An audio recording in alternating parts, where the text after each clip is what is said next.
Hello, everyone. You are on Copact's Dynamic Duo series, where impact is guaranteed. Today, I have the pleasure of having Chief Experience Officer and co-founder of UX Reactor, Satyam Katamani.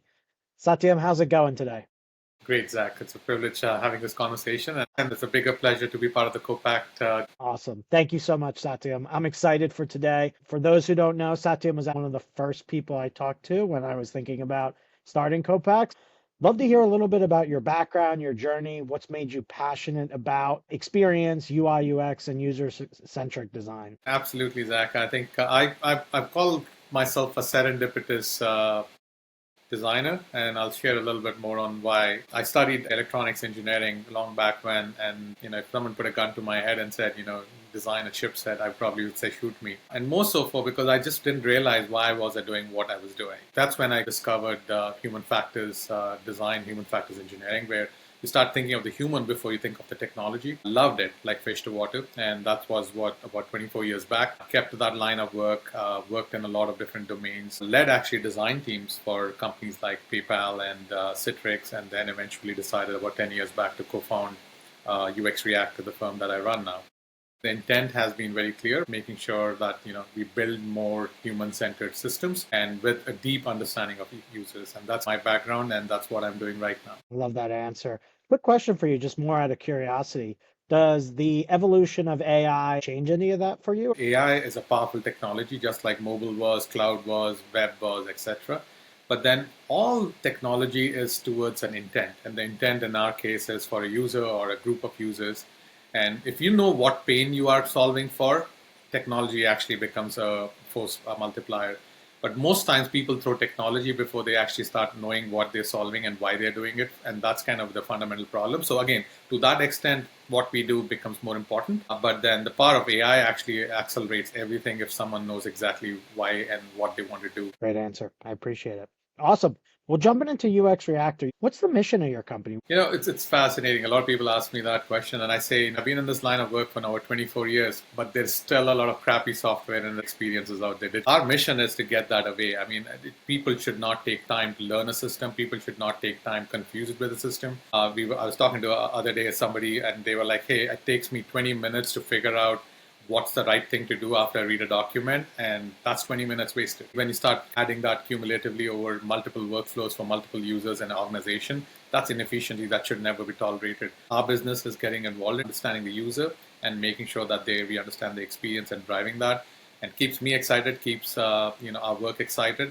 But again, as I say, as much as I've been in this line for 24 years, a lot of people are still asking the question, what is user experience and how does that help people? So When you're evaluating post-mortem of an engagement with the client and you're thinking user experience, what are the key KPIs or metrics that you're looking at that really shows, hey, UX Reactor was a great partner and delivered? see, I think that's actually a very good question because fundamental for any business is having successful customer base. To maintain an effective customer base, you need to have customers who adopt your product, who kind of are retained on your product, who are engaging with your product, are constantly satisfied and delighted with your product. Those are the same KPIs we work with. If somebody comes to me and says, like, I have a product, but no one's coming to that, that means you just don't have a good product or you don't have good adoption of that product. If someone says that, hey, I'm losing my customers to some other competitor, you need to know what unmet need are they solving that they're going there. Again, that you can resolve that. These are all nuances that go into it. Our KPIs, adoption, retention, satisfaction, efficiency. And then again, if a user is getting more effective, that's even better. And if the user is more satisfied, even better. Delight is how we kind of pepper it in with a lot of people and with when we design things, and it all works when it all comes together. Customer-centric, user-centric design is very valuable. And I love that your guys are really attacking it that way. And ultimately, the success of an organization is how happy are your customers? How satisfied are they? What value are you creating? I think a lot today in the fundraising world and early stage startups, it's how can I grow? Growth at all costs.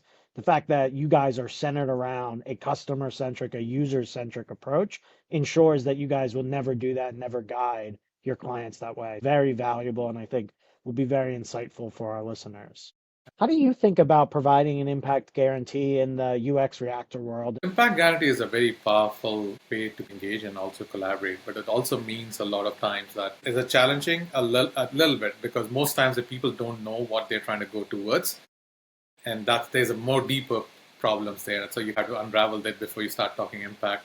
But again, if you kind of simplify it to the point of, can we drive more customers in? Can we actually get them to be retained? Can we get them to upsell, cross-sell? These are all experiences in the digital world that have to be more effective.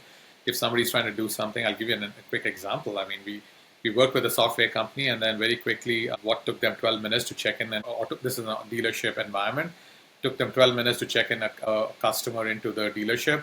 Now, after the finished our design and we optimized everything, it was 2 minutes.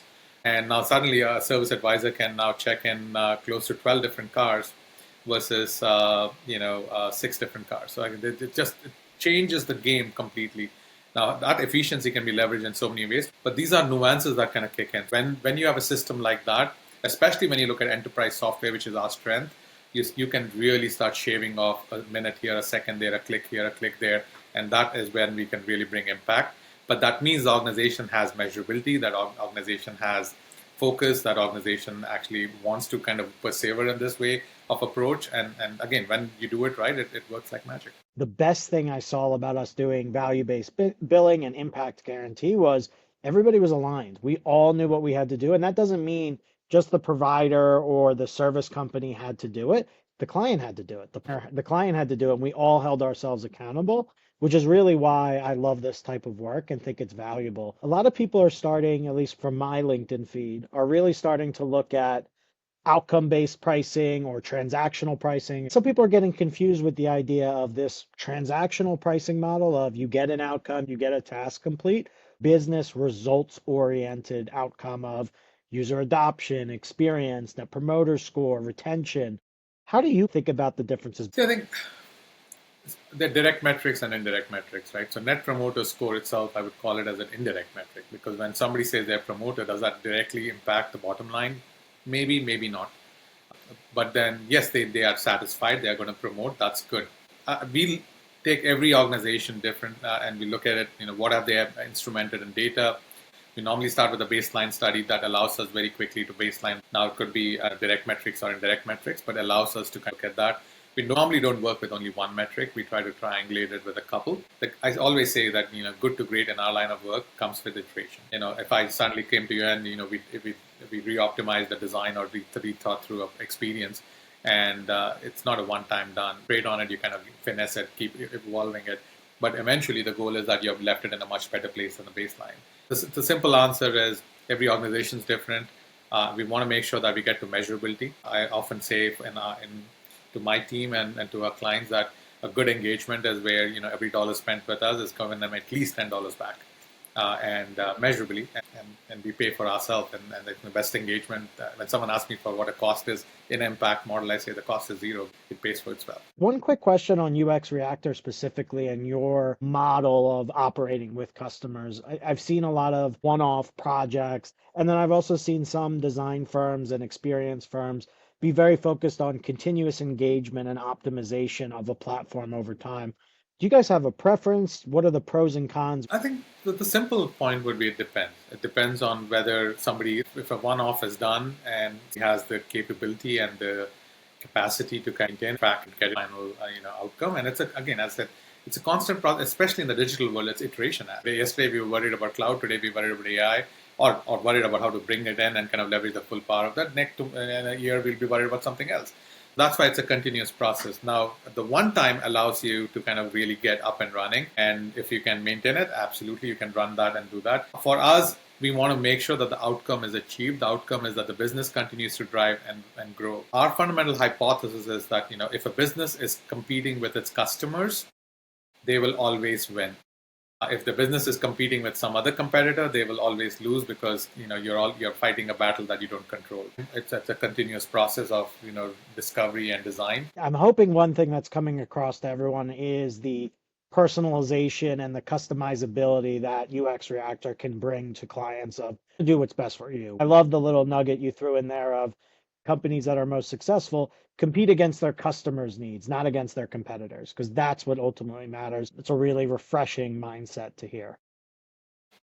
share one major success story, a major story to show what UX Reactor is all about. I'll give you a scenario that we actually did earlier this year. We security hardware company that normally sells consumer security cameras across the country came to us and they're releasing this release of devices, and we are just putting it out there, and we validated it. Yeah, we have done internal testing, etc.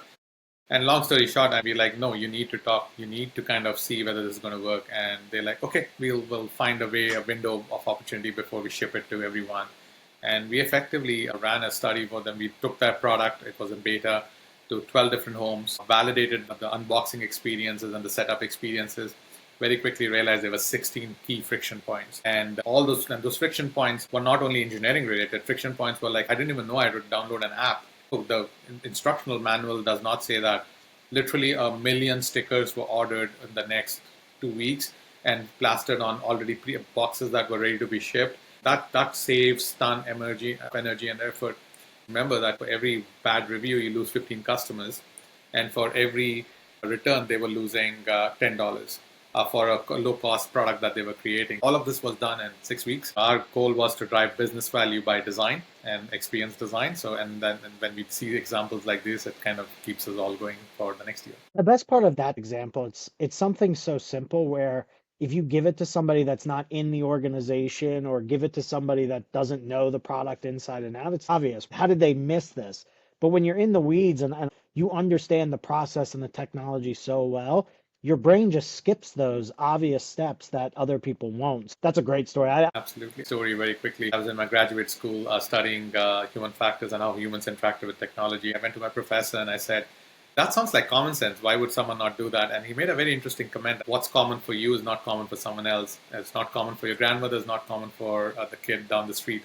And that is what our goal is, to understand what is common sense for people and make it easy for them. That continues to be my driving force in my career. Great point. And I learn every day things I think just people know and or don't know. My wife's a kindergarten teacher. She talks about sight words and what are sight words. And I'm like, I don't know. Like, I haven't done that. And it's what everyone refers to as common sense is actually a much, much smaller pool of information than people realize. That's why outside perspectives and external partners are so valuable, because you don't know your own blind spots. That's why they're blind spots. Generally, we're talking to executive leaders, CEOs, and COOs.